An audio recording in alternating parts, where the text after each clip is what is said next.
Hello friends, welcome to my YouTube channel Home Study Maths. So today we are going to start compound interest part 2. In this session we are doing some important question of this topic. So let's start. Our first question is, a person receives a sum of Rs 2100 as interest for investing some amount at 10% per annum, compounding annually for 2 years. Find the amount invested at the beginning. So our question basically हमको दिया गया है, इसमें CI दे रखी है, compound interest is 2100 rupees, ठीक है, and given rate is equal to 10%, okay, and given time is 2 year, 2 साल का समय दे रखा है, ठीक है. सो अब हमको इसमें पता ये करना है कि उसने बिगिनिंग में, शुरुआत में कितने पैसे इसमें इन्वेस्ट किए. So we have to basically find principal, ठीक है. सो उसको एक सिंपल टर्म से हम कैलकुलेट कर पाएंगे. रेट इज 10%, ठीक है. सो 10% की fractional form 1/10 means 10 is the principal, then amount is 10 plus 1 11 rupees. 11 rupees is amount, ठीक है. 11/10 amount is 11, principal is 10. So we will use the basic relation principal to amount, okay. So first year में क्या हुआ, 10 rupees उसने principal दी and 11 rupees amount हो जाती है, 1 रुपया उस पर ब्याज जुड़ जाता है. सेकेंड ईयर में ऑल्सो सेम, 10 रुपीज प्रिंसिपल दी और 11 rupees is your amount. So we will calculating both, here 100, here 121, ठीक है. So this is your basically amount, this is your principal and their difference is called CI. How much? 21. इन दोनों का difference, इन दोनों का अंतर कितना है? 21. And 21 unit. So actual CI कितनी है? 2100 रुपीज, ओके. सो 1 यूनिट कितने को शो करेगी? 100 यूनिट को शो करेगी, ठीक है. 21 1 जा, ओके, 100 यूनिट को शो करेगी. So what is the basic principal? So principal actually कितने यूनिट है? 100 यूनिट. तो इसको हम 100 से मल्टीप्लाई कर देंगे.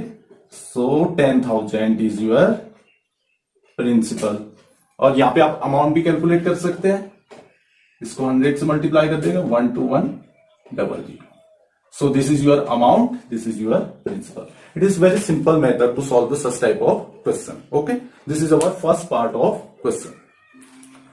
I hope you all understand this. Okay, so we will do next question.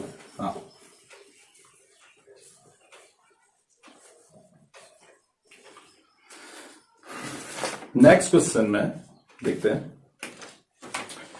what would be the compound interest occurred on an amount of 14,000 rupees at the end of 3 years at the rate of 5% per annum. Okay, so 3 साल में कितना compound interest बनेगा 14,000 rupees में, ठीक है. So basically उसने हमको principal दे रखी है यहां पे 14,000 रुपीज, ठीक. And rate is, your rate is your 5%. How much? 5%. And time is 3 year, okay. एक तरीका तो हम इसको किससे बना सकते हैं? इफेक्टिव रेट से बना सकते हैं. इसको हम डिटेल से भी बना सकते हैं, ठीक है. डिटेल से कैसे बनेगा देखते हैं. 14,000 इज योर प्रिंसिपल मनी, इसको 3 सालों में डिवाइड कर देंगे, ठीक है. एंड रेट इज योर कितना परसेंट है? 5%. और 5% की fractional form 5/100 means 1/20. So first year, second year and third year, ठीक है. सो फर्स्ट ईयर में 1/20 कैलकुलेट करेंगे, सेकंड में भी 1/20, थर्ड में भी 1/20. बेसिकली 20 से इसको डिवाइड कर देना है. तो कितना हो जाएगा? 0 cancel out, 0. 700 rupees first, 700 second, 700 third, okay.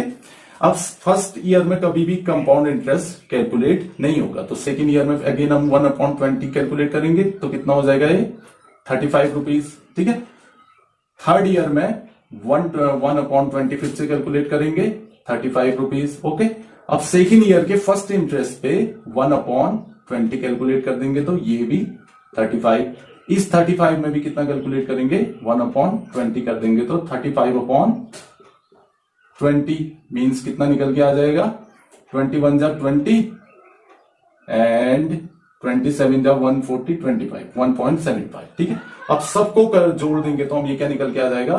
Compound interest निकल के आ जाएगा। ठीक है, सो सी आई कितना हो जाएगा 700 700 700 2100, ठीक है, प्लस 35 35 35 105 प्लस 1.75, तो कितना हो जाएगा 2205 प्लस 1.75, कितना हो जाएगा 2206.75. So this is the CI for this. Okay, so 2206.75 is the right option. Okay, so this is your, इसको हम इफेक्टिव रेट मेथड से भी कर सकते थे। ठीक है, इफेक्टिव रेट मेथड में हमको 3 सालों का एक इफेक्टिव रेट बनाना पड़ता। ठीक है, now see next question. Hari lended a sum of Rs 8,000 for 20% per annum at the compound interest. Then the sum of amount will be 13,824 is obtained. After how many year will get the amount? Now what year given? Next question में देखेंगे। हरी क्या करता है, अपने दोस्त से कुछ पैसे उधार लेता है। ठीक है, तो उसने कितना रुपया उधार लिया था, प्रिंसिपल मनी कितना उधार लिया है 8,000 रुपीज लिया है। ठीक है, और उसको देने कितने पड़े, उसको कुछ सालों के बाद ये अमाउंट देनी पड़ी 13,824। ठीक है, ये अमाउंट देनी पड़ी, और इस पैसे पे रेट क्या लगा रखी थी 20%। 20% की फ्रैक्शनल फॉर्म 1/5 हो गई। ठीक है, तो इसको कैलकुलेट करने का तरीका ये है, कभी भी ऐसा क्वेश्चन आता है तो हम क्या करते हैं, इनको स्क्वायर या क्यूब के टर्म पे चेक करेंगे। ठीक है, सो प्रिंसिपल का भी क्यूब कर देंगे या स्क्वायर करेंगे। ठीक है, और अमाउंट का भी क्या करेंगे, स्क्वायर या क्यूब करेंगे। ठीक है, सो 8,000 का cube root is equal to amount का क्यूब रूट। ठीक है, 8,000 किसका क्यूब रूट है 20 का। ठीक है, और ये किसका क्यूब रूट होता है 24 का। ठीक, so both are complete cube roots. तो जहां पे क्यूब रूट आएगा वहां पे क्यूब रूट मीन्स 3 टाइम्स, तो 3 ईयर का यहां पे आंसर आ जाता। ठीक है, अगर स्क्वायर रूट आता सो फॉर 2 ईयर्स। ठीक है, इसको ऐसे कैलकुलेट कर सकते हैं। सो this is the shortest trick for this question. कभी भी जहां पे हमको साल कैलकुलेट करना होगा तो हम क्यूब रूट या स्क्वायर रूट में से चेक कर सकते हैं उसको। ठीक है, नेक्स्ट, अब जो क्वेश्चन है काफी इंपॉर्टेंट है।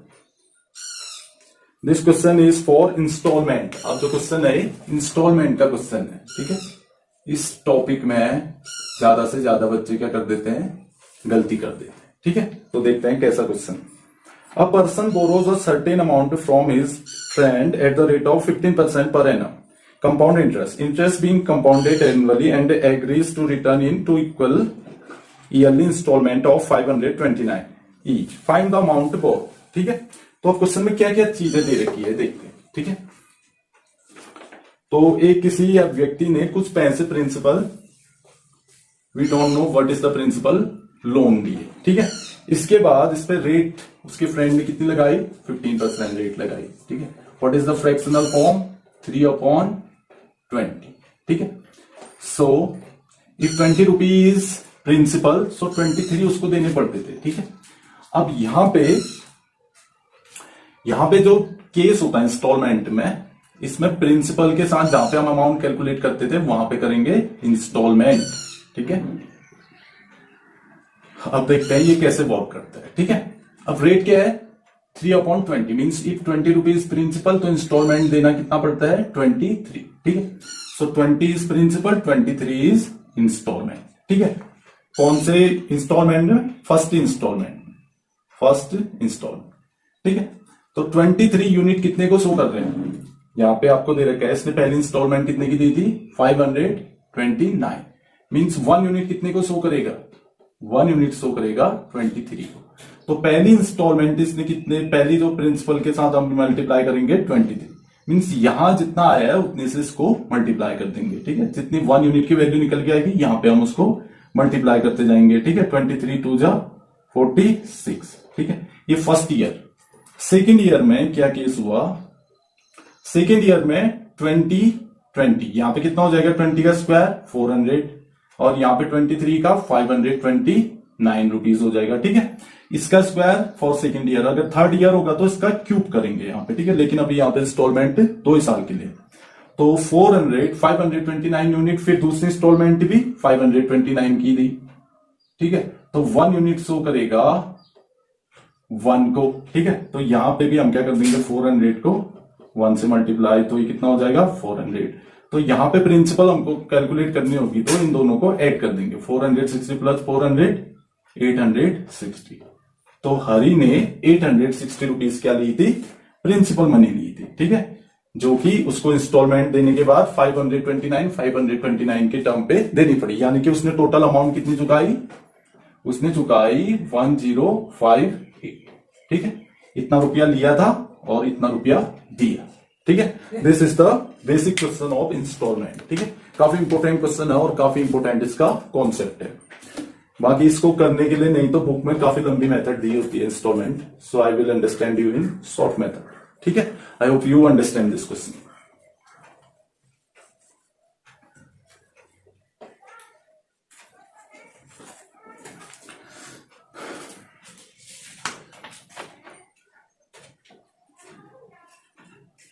एक और क्वेश्चन है इसमें इंस्टॉलमेंट का, उसको भी कुछ सॉल्व करेंगे। Certain loan amount was repaid in 2 annual installment of Rs 1331 each. If rate of interest is 10% per annum compounded annually, what is the sum borrowed was? It is as the same question। देखते हैं इसको कैसे solve कर पाते हैं। ठीक है, यहां पे भी हमको क्या दिया हुआ है, फिर कोई प्रिंसिपल मनी ली उसने, we don't know what is the principal money. Okay, next, इसने इंस्टॉलमेंट कितने की दी, 2 इंस्टॉलमेंट दी, मेंट 1331 की, फर्स्ट बार और सेकंड बार भी कितने की दी, इंस्टॉलमेंट 1331 की। ठीक है, और रेट इसमें है, गिवन रेट इज 10%, 10% की fractional form 1/10। If 10 is the principal then installment is 11 rupees. ठीक है, so relation is principal to installment. ठीक है, तो प्रिंसिपल यहां पे हमारे पास 10 रुपीज है और इंस्टॉलमेंट होती है 11 रुपीज की। ठीक है, एक्चुअल में फर्स्ट ईयर के लिए 11 रुपीज की इंस्टॉलमेंट है। ठीक है, 11 यूनिट्स की, तो 11 यूनिट्स किसको शो करेंगे, फर्स्ट साल का जो एक्चुअल इंस्टॉलमेंट दिया गया था। ठीक है, तो 1 यूनिट की वैल्यू कितनी आ जाएगी, 1 यूनिट की आ जाएगी 121। ठीक है, तो इस 121 को हम 10 से मल्टीप्लाई कर देंगे, 10 इंटू 121, सो कितना निकल के आ जाएगा 1210। तो पहले साल के लिए प्रिंसिपल ये बनी थी। ठीक है, तो सेकेंड ईयर के लिए ऐसे कैलकुलेट करेंगे। ठीक है, तो सेकेंड ईयर में जो प्रिंसिपल होगी वो हो जाएगी 100, इसका स्क्वायर कर देते हैं। ठीक है, यहां पे भी इसका स्क्वायर कर देंगे 121। ठीक है, अब 121 यूनिट कितने को शो करेंगे, 1331 को। ठीक है, तो 121 से कितनी बार ये मल्टीप्लाई हो जाएगा, डिवाइड हो जाएगा, 1 यूनिट इक्वल टू निकल के आ जाएगी 11 से। ठीक है, सो यहां पे 100 को हम 11 से, इस 1 यूनिट से ही मल्टीप्लाई करेंगे। ठीक है, तो कितना आ जाएगा 1100। सो जब हम इन दोनों को जोड़ ले होंगे तो ये एक्चुअल प्रिंसिपल जितना लिया था वो निकल के आ जाएगा। ठीक है, तो कितना निकल के आ जाएगा 2310। So this is the principal, इतना रुपया उसने क्या लिया था, लोन लिया था। ठीक है, और उसको चुकाने कितने पड़े, 1331 प्लस 1331, 31 प्लस 1331, कितना निकल के आता है 2662। ठीक है, यानी कि उसने इतने पैसे लिए थे और इतने पैसे 2 साल बाद चुकाए। तो ऐसे करके हम कुछ इंस्टॉलमेंट के क्वेश्चन को सॉल्व कर रहे होंगे। आई hope you understand the method. जहां तक इस मेथड का सवाल है, मेथड काफी आसान है। अगर एक बार हमको इसका कॉन्सेप्ट समझ में आ जाए तो ये क्वेश्चन काफी आसानी से इससे सॉल्व हो जाते हैं। ठीक है,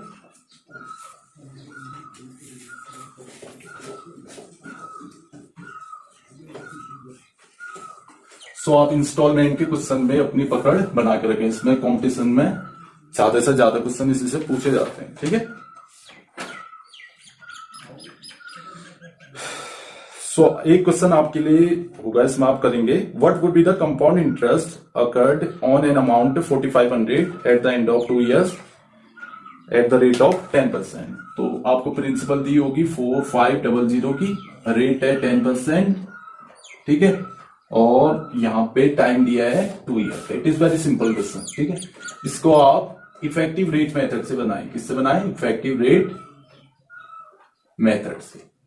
ठीक है, जिसने मेरी effective rate method, detail method और रेशियो मेथड नहीं देखी वो कंपाउंड इंटरेस्ट का पार्ट 1 देख ले, उसमें इसको मैंने काफी अच्छे से एक्सप्लेन कर रखा है। ठीक है, तो आप इसको इफेक्टिव रेट मेथड से बनाएंगे तो आपको ये 20 to 30 सेकेंड में सॉल्व हो किया जाएगा। ठीक है, now we will do next question.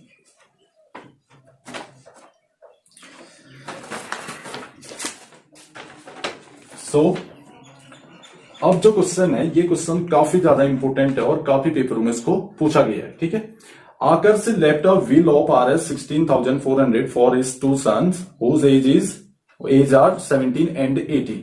They must get the equal amount when they are 20 years at 5% compound interest. Find the present share of younger son. ठीक है, आकर्ष ने क्या किया, अपने दो बेटों के नाम पे एक विल तैयार की जिसमें कि उसने प्रिंसिपल मनी कितनी दी, कितना जमा किया, 16,400। ठीक है, इतने रुपए उसने प्रिंसिपल अमाउंट जमा की थी। अब उसकी शर्त ये थी कि 20 साल बाद जब उसके दोनों बेटों में ये पैसा बटे तो बराबर बटे और उस पर रेट कितनी होनी चाहिए, 5% की रेट होनी चाहिए। ठीक है, तो इसको ऐसे टाइप के क्वेश्चन को हम कैसे सॉल्व कर देंगे? ठीक है, इसको सॉल्व करने का एक काफी आसान तरीका है। ठीक है, देखिए आपके पास टाइम है यहाँ पे 20 ईयर।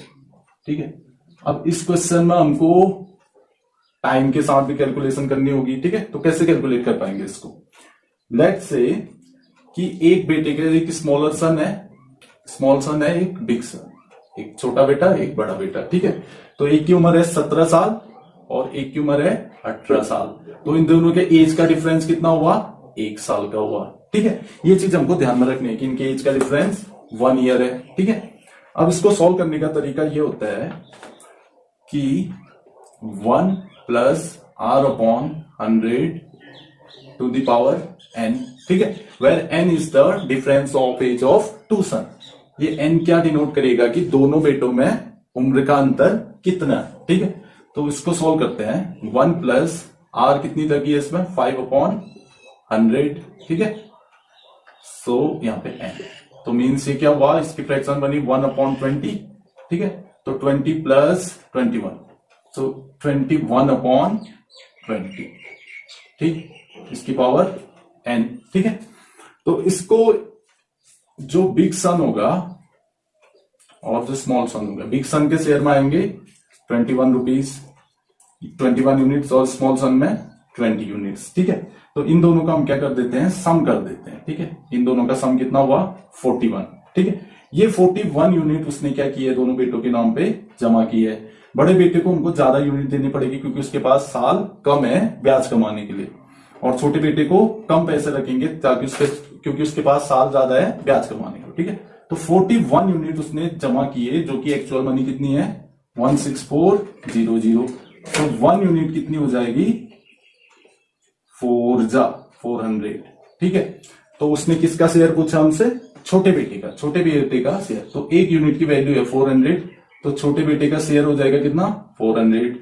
00042 जा 8, तो 8,000 रुपया उसको मिलेगा। ठीक है, और बड़े बेटे का शेयर उसके छोटे बेटे के नाम पे उसने 8,000 रुपीज रखे हैं। ठीक, और बड़े बेटे का अगर शेयर निकालना हो तो हम इसको भी 400 से मल्टीप्लाई करेंगे। 00414 42 जा 8। ठीक है, तो एक निकल के आया 8,400 और एक निकल के आया 8,000, यानी कि उसने अपने बेटे के बड़े बेटे के नाम पे 8,400 रुपीज रखे हैं और छोटे बेटे के नाम पे 8,000 रुपीज रखे हैं। ठीक है, तो ऐसे कोई भी क्वेश्चन हमको मिलेंगे तो हमको ऐसे सॉल्व करना है उसको। ठीक है, it is the most simple method to solve system. बस ये रिलेशन याद रखें, और जो बड़ा बेटा होगा उसके नाम पे बड़ा शेयर रखेंगे। ठीक है, बड़ा शेयर यानी कि इसको फ्रैक्शनल फॉर्म से इस फॉर्मूले पे पुट करके ऐसे रखेंगे। अभी इनके एज का डिफरेंस 1 था इसलिए हमने 1 ही रखा, तब ये चेंज नहीं हुई।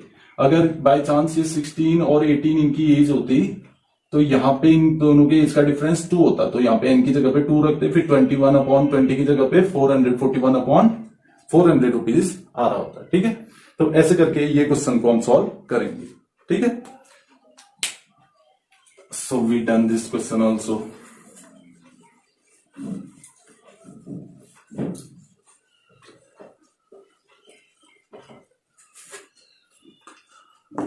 अब जो कल हमारा इसका नेक्स्ट पार्ट आएगा इस वीडियो का, इसमें और इससे ही क्वेश्चन मिलेंगे आपको, ठीक है। इसमें अप्रोक्स हम 20 to 30 क्वेश्चन को सॉल्व कर डालेंगे, जिससे क्या होगा, आपका पेपर के लिए अच्छी प्रैक्टिस हो जाएगी, ठीक है। और कोई भी कॉम्पिटिटिव एग्जाम में आप इसको अच्छे से कर पाएंगे, ठीक है।